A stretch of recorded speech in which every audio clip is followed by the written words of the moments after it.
با سلام بینندگان عزیز، برنامه خبری و تحلیل اخباری آزادی رو در پخش مستقیم پیشنهاد شما می‌گردانیم. امروز 2 دکبر اطراف این موضوعها صحبت خواهیم داشت.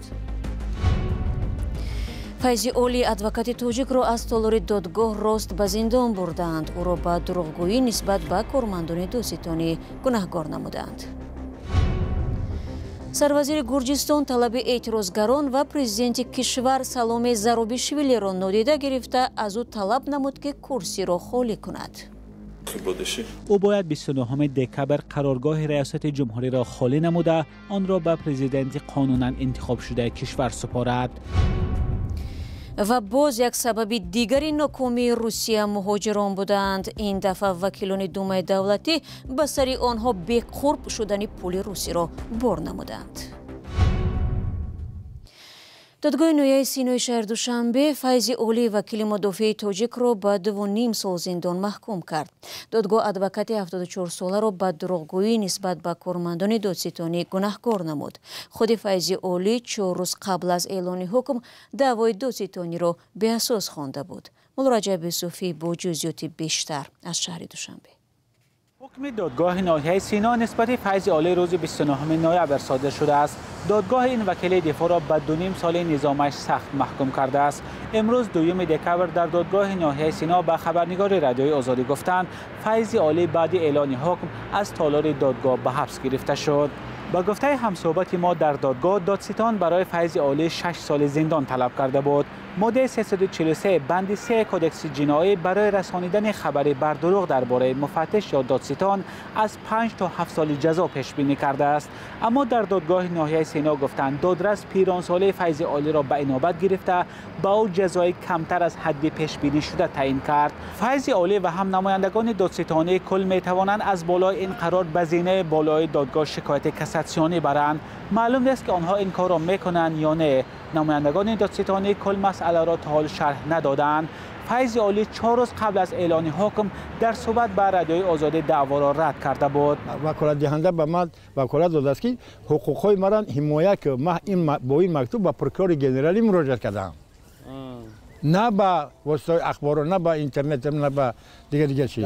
با تشبوس خودشان به جای آنکه سنجش برند و به جای آنکه دین کنند گناههای گفتگی‌های ما را گرفتن چیکار کردن نسبت من.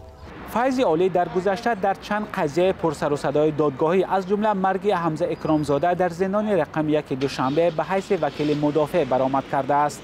حکومت تاجیکستان را حداقل 9 سال اخیر برای فشار به وکیلان دفاع و محدود کردن مستقلیت آنها تنقید می‌کنند. برخی وکیلان دفاع شناخته از جمله بزرگمهر یاروف زندانی شدند. سازمان عفو بین الملل یا امنستی اینترنشنال سال 2017 در گزارش گفته بود در تاجیکستان وکیلان دفاع هنگام اجرای مسئولیت‌های کسبی خود گاهی آزار و اذیت، محاکمه و زندانی می‌شوند. مولا رجب یوسفی، شهلای عبدالله، آزادی، دوشنبه. دوستان عزیز، تفصیلات مربوط به قضیه فیضی اولی را می‌توانید در سامانه رادیو آزادی پیدا کنید. پرزیدنت گرجستان سالومه زورابیشویلی میگوید این کشور در حالت آشوب قرار دارد. چهارشنبه به این طرف مقامات گرجستان تلاش ورود به اتحادیه اروپا را تا سال 2028 باز داشته طلب تحقیق تقلب در انتخابات پارلمانتی ماه اکتبر را نادیده میگیرد. در همین حال سروازیر گرجستان ایراکلی کوباخیدزه طلب دارد که زورابیشویلی همین ماه کرسی را خالی کند. ادامه در گزارش کیومرزیاتا.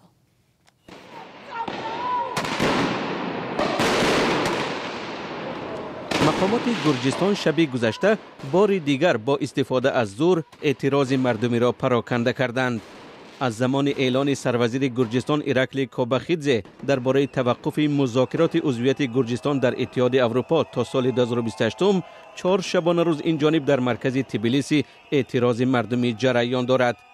ساعت 2 بامداد 2 دکبر عملیات مقامات حفظ حقوق و ترتیبات آغاز یافته افسران با استفاده از گاز اشک‌آور و آب امکان ندادند که اعتراضگران به میدان نزد پارلمان رسند. در کنار ایستگاهی به نام روستویلی مترو 10 نفر بازداشت شد. تخمین می رود که تاکنون کمش 200 کس از جمله رهبر حزب مخالف حکومت زوری گرچ جپریدزه بازداشت شده است. با اشاره به بازداشت‌های شب گذشته شاهدان عینی میگویند که شاید شماری دستگیر شده ها بیشتر باشد. سروزیر گرجستان اصرار می‌ورزد که پرزیدنت کشور سالومه زورابیشویلی باید تا آخر ماه روان، یعنی با تکمیل شدن دوره رهبریش، کرسی را خالی کند. سالومه زورابیشویلی 4 هفته دیگر در مقامش می باشد. من حالت او را درک می کنم. او باید 29 دکبر قرارگاه ریاست جمهوری را خالی نموده آن را به پرزیدنت قانونا انتخاب شده کشور سپارد. یادآور می شوم که در انتخابات 26 اکتبر او همراه با مخالفان تندگرا بود و گمان داشت که به این وسیله در کرسی باقی می ماند، اما آنها شکست خوردند. قبلا پرزیدنت زورابیشویلی به مثل رهبران احزاب مخالف حکومت تاکید کرده بود که در انتخابات پارلمانتی ماه اکتبر که با پیروزی ائتلاف آرزوی گرجی به انجام رسید تقلب جای داشت. پرزیدنت گرجستان گفته بود که تا حل بحث انتخاباتی در دادگاه کنستیتوسیونی در منصبش باقی میماند. صرف نظر از اعتراض به نتیجه انتخابات و طلب تحقیق عیبنامه ها، هیئت نو پارلمانت گرجستان تصمیم گرفته است که در جلسه 14 دکبر پرزیدنت نو گرجستان را انتخاب کند. رو میاریم به روسیه که در آنجا باز یک عیب نوی مهاجران را پیدا کردند. این نوبت آنها را سببگاری پایین رفتن قرب روبل روسی میدانند. در حالی که ولادیمیر پوتین بودجه نظامی این کشور را از 3% درآمد ملی بیشتر نموده است، با باوری وکیل روس میخائیل ماتویف مهاجران از ار خارجی را به شکل نقد به وطنهایشان انتقال میدهند و این فشار را بالای روبل زیاد میکرده است. همچنین وکیلان دومای دولتی میزان تورم در روسیه را به این نوبت گرفتن نمیخواهند. میرزا نبی خالقزاد گزارش میدهد.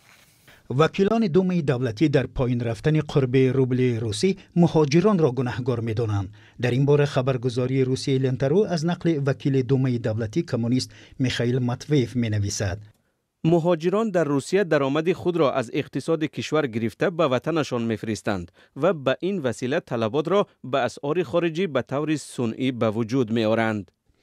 با گفته ماتویف این مبلغ‌ها به بازار اسعار تأثیر جدی می‌رسانند و روبل را ضعیف می‌کنند. ماتویف در تلگرام کانالش ابراز داشته است که میلیون‌ها مهاجرانی که در روسیه کار می‌کنند همه ساله درآمد خود را به وطن می‌فرستند. معلومات دقیق درباره انتقال مبلغ‌ها طور چند سال مخفی بود، اما معلومات موجوده نشان می‌دهد که سخن درباره $10 میلیارد می‌رود. با گفته وی در سال 2023 حجم انتقال از روسیه به تاجیکستان $5.7 میلیارد را تشکیل داده است که معادل تقریبا نصف مجموع محصولات داخلی این کشور است. از روسیه به قرقیزستان تقریبا 3/1 مجموع محصولات داخلی و به ازبکستان بیش از $14.5 میلیارد فرستاده شده است. به ادعای این مقامدار، مهاجران و دیاسپوراهای آنها همه ساله از بانک‌های روسیه به مبلغ $10 میلیارد اسعار می‌گیرند که این طلبات به دلار را تحریک می‌دهد و قرب روبل را پایان می‌برد. قبلا رئیس جمهوری روسیه ولادیمیر پوتین گفته بود که پایین رفتن قرب روبل به افزایش تورم مربوط است. او تاکید کرده است که وضعیت با قرب روبل تحت نظارت است و هیچ اساس برای واهمه وجود ندارد. قرب اسعار همچنین به تغییریابی قیمت نفت وابسته می باشد. این در حالی است که پرزیدنت پوتین قانون درباره بودجه سالهای 2025-2027 را امضا کرد. این خرج در سال 2025 13.5 تریلیون روبل برابر با $145 میلیارد را تشکیل می دهد. تقریباً 41% خرج عمومی روسیه و بیشتر از پولی که برای بخش تندرستی، معارف، سیاست اجتماعی و اقتصادی ملی وعده شده است.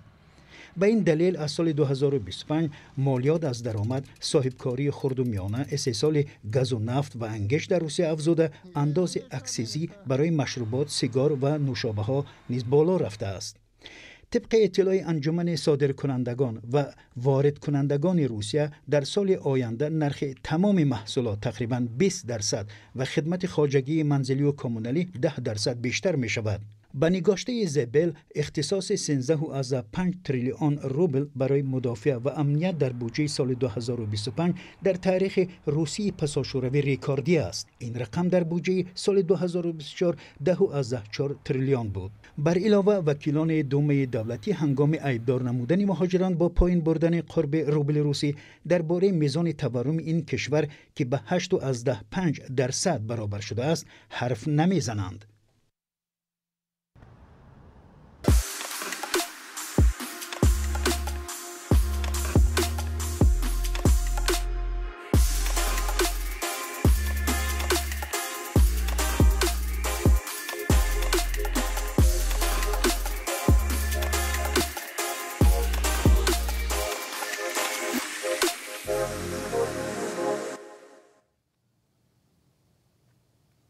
شما برنامه اخبار رادیو زودی رو تماشا دارید. در هندوستان انتظار دارند که با سر کار آمدن پرزیدنت منتخب امریکا دونالد ترامپ همکاری‌های استراتژیکی میان دهلی و واشنگتن قوی‌تر خواهند شد. این زمان دهلی با فشار افزاینده تجارتی از جانب شریک مهمش دست به گریبان می‌باشد. گزارش صدای آمریکا را در این باره همکارم خیرامان بقازاده پیشنهاد می‌کند. هند از سر کار آمدن ترامپ خوشبین و امیدوار است که رابطه ها عمیق‌تر می شوند. ترامپ در مقابل چین موضع سخت دارد و دهلی هم در قاره هند و اقیانوسیه برابر وزن پکین دانسته می شود.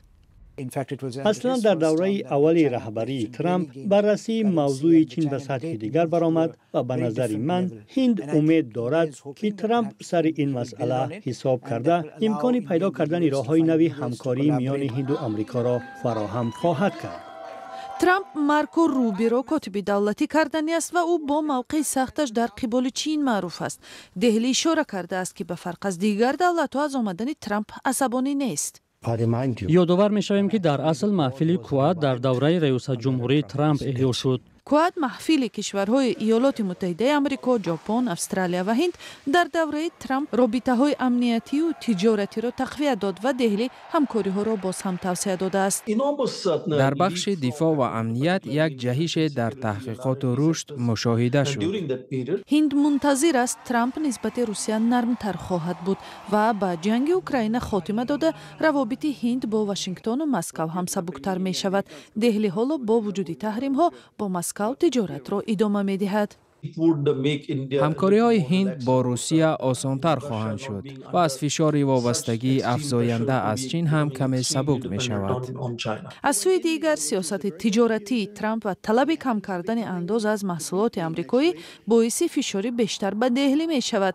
ترامپ هند را برای ترفه‌های بلند از امتیازها محروم کرده است. گیر و مان و پیشرفت و عقب نشینی ها یعنی مذاکره ها می شود و نهایت سازش حاصل خواهد شد. نقشه استحصال مشترک وسایل دفاعی با آمریکا هم یک موضوع دیگری مهم برای هند می باشد. هند به برنامه استحصال هند پافشاری دارد که آن سرمایه گذاری شرکت های دفاعی آمریکایی به هند و فروش آنها از اینجا را پیش بینی می کند. اینجا یک سبقت بین ایده های استحصال هند و آمریکا را دوباره بزرگ میکنیم پیش می آید چون که ترامپ در فکر رشد صنعت آمریکا می باشد. ولی از همه مهمش برای هند رابطه های خوبی میان نخست وزیر نریندرا مودی و ترامپ است. مودی مردی فوق‌العاده است. با وجود خوشبینی ها هند با رهبر سر و کار خواهد گرفت که او را پیش بینی نشونده هم میگویند. و دلشاد شریفов عضو سابق دار گروه 24 رهبر این سازمان مخالف حکومت تاجیکستان انتخاب گردید. فعالیت گروه 24 در تاجیکستان ممنوع و اکستریمیستی و تروریستی دانسته شده است، اما نهادهای سازمان ملل متحد، اتحادیه اروپا و سازمان امنیت و همکاری اروپا نمایندگان آن را به محفل‌های خود دعوت می‌کنند. انتخاب رهبری نوی گروه 24 روز 1 دکبر با شرکت سه داوطلب دلشاد شریفов، محمد جان عبداللهیف و محمد صابری عبدالقهار گذشت. طی نیم سال اخیر بعد در ترکیه ناپدید و سپس در تاجیکستان دستگیر و زندانی شدن سهراب ظفر، ریاست گروه 24 حسین اشورov بر عهده داشت. دلشاد شریفov طی این مدت معاون او بود. برادران عزیز، برنامه امروز به پایان رسید، ولی شما می توانید مطالب از این بیشتر و چون همیشه در وبسایت موزودی.tj دسترس نمایید. همچنین صفحه های رادیو آزادی در تلگرام و ایکس، فیسبوک و اینستاگرام و یوتیوب و تیک تاک فعال است. اگر شما هم خبر دارید و یا از حادثه مهم میدانید به ما نویسید. خود را احتیاط کنید عزیزان و خدا نگهبانتان.